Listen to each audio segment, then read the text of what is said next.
Humans!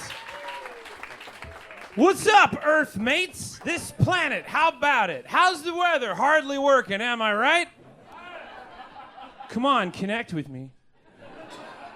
It's all we got, connections. It's all we can do to lock in on a subject and dance a linguistic tango together. Sure, it'll become an argument here and there, because we got convictions, but that's all right. We're free to say what we please. So far, anyway, what with the current wave of authoritarian wannabe melted Halloween decorations, trying to police free speech these days like they're the fucking empire, but like if the empire was sponsored by Long John Silver's or something.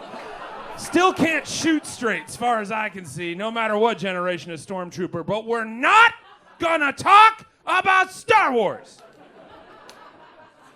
Even if tomorrow is May the 4th, which is not technically formally officially a holiday, even though your socials are going to blow up with pics of your friends from Comic-Cons past, and that one time Derek nailed his Simpsons Anakin Skywalker crossover cosplay, Darth Vader, at Celebration Anaheim 2022, but we're not going to talk about it. Instead, because you need the news and you don't want to Google anything yourself, we got to talk about fonts. Fonts! The green tea of human expression. It's good for you. It's fascinating if you really get in there and learn about it. But you are at risk of a pantsing and a swirly if you openly admit you're into it amongst an aggro beer and shot combo crowd. The first real font is attributed to the late Johannes Gutenberg, who is credited with inventing the printing press. And no, he is not related to the iconic 80s doofy nice guy who gets all the ass, Steve Gutenberg. Who, though he could have been, was never actually in a Star Wars property, which works out for us because we're not talking about Star Wars. Back in the day, Johannes Geinsfleisch Zermladen zum Gutenberg was trying to find a way to make it, that's his name, be cool. Trying to make it easier to make Bibles. Who wasn't? Movable type was around coming out of the East Asia, but there wasn't a machine to do it quickly and in mass quantities, so yada yada creates this printing press machine which makes it easier to print multiple copies of things instead of doing it by hand, mimicking the calligraphy the monks were using to make Bibles, and thus the real typeface was born, which is technically what you mean when you say font, which actually refers to the size and the style, but why gatekeep the fandom? We're not talking about Star Wars or anything.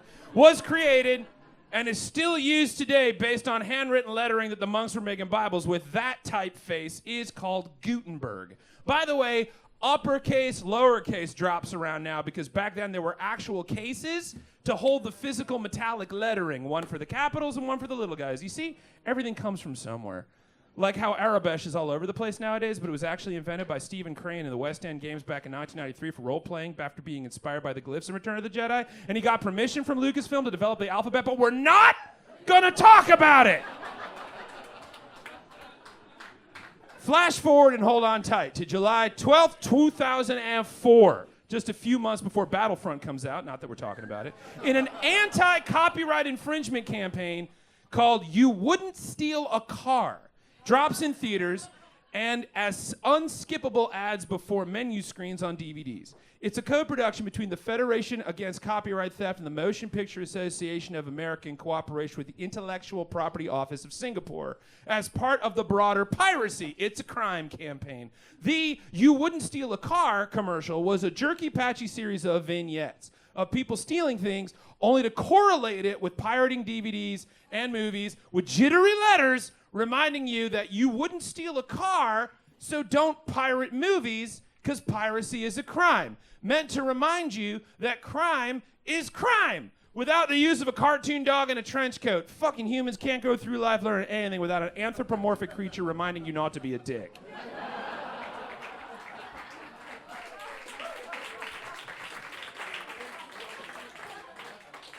This campaign is best remembered by those of you of a certain age that grew up on House, Boston Legal, and survived the crushing disappointment of learning that though you could finally watch the original trilogy on DVD, it was the special edition, where Greedo shot first. A move that was so against God's holy plan that they had to wrench the edit into existence, made painfully evident by the fact that it's as smooth as an old busted roller coaster that they just won't close, so you have to wear pads to ride it. But we're not gonna talk about Star Wars.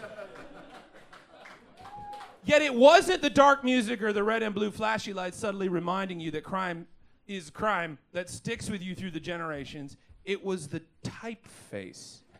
Like a typewriter running out of ink, jumping around the screen like a warning, like you received a dispatch from Anonymous, which was around at the time. Very 2004 horror movie, like the font on the original Final Destination poster, which was designed by Just Van Rossum. The typeface is actually called FF Confidential. No, it's not the typeface from the X-Files. That is FF Trixie, created by Just Van Rossum's colleague Eric von Blokland. Don't make that face. If you skip the recaps on every episode of the new season of Andor, you can fucking follow this. Not like we're talking about it, I'm just saying. And it turns out, as reported this year, 2025, that font reminding you that piracy is a crime was actually pirated itself. Though it appeared to use FF Confidential, so much so that even the designer Just Van Rossum thought they were using it himself. It turns out it was actually a free font wannabe Temu Wish.com Clone Wars version of FF Confidential called X Brand Rough, jacked by Catapult Entertainment in 1996.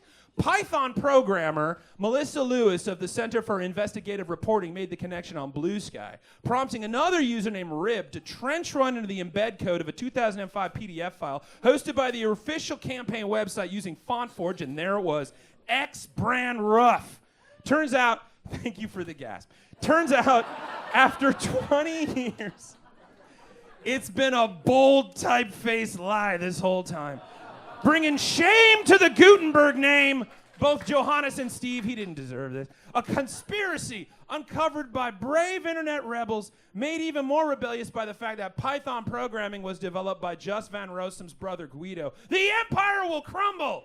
Not that it really matters, because it turns out, according to a 2022 behavioral economics paper published in the Information Society, by 2009, over 100 parodies of the Piracy It's a Crime had been created, meaning that not only was the anti-piracy campaign using a pirated font, but it ended up actually increasing piracy rates.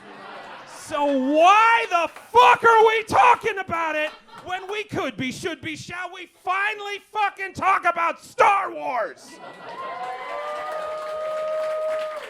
Okay, so the iconic Star Wars opening logotype is actually just an outlined Helvetica black with the S, T, R, and S joined together and the W flattened and the R extended in star. Created by Susie Rice after George Lucas asked her to make something that looked very, quote, fascist to intimidate the viewer for a promotional brochure. The original logo was designed by Dan Perry. He worked on Taxi Driver and The Exorcist. The long ago part of that starts over all the movies in the saga. That's the Skywalker stuff, don't get it twisted. And the opening, crawl, and end titles all set in trade Gothic bold number 2, which was designed by Jackson Burke in 1948, as well as the subtitles for all the alien blurpy talk. This, of course, is all before 1981, when the re-release of the opening crawl was revised and reset into News Gothic Bold, which was created by Morris Fuller Benton in 1908. The logo for Empire Strikes Back, though based on Susie Rice's logo, was designed by the legendary Ralph McQuarrie. But probably most interesting, fuck you, to me, is the logo for Return of the Jedi. It's just Times New Roman. The Diet Coke of fonts. Excuse me, typefaces. Now, Arabesh, that's the text you see in all the Star Wars computers and stuff, and in all the shows and the movies and the merch and the price tags on everything at Galaxy's Edge, which personally I think is the ultimate expression of Star Wars, because I dare you not to be so overwhelmed with nostalgia and emotion, especially if you survive the special editions, when you see the Millennium Falcon in the real in front of your face. But anyway, Arabesh, that's the language and typeface, like I was saying, Stephen Crane. But it was based on random symbols from Return of the Jedi, because that is what typefaces are.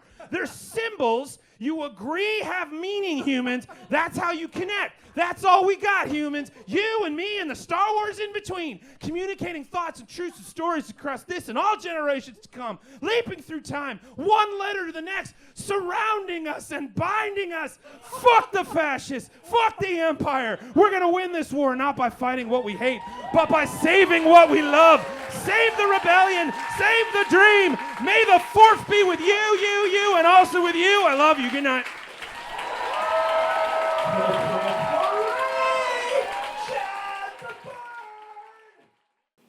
Nailed it.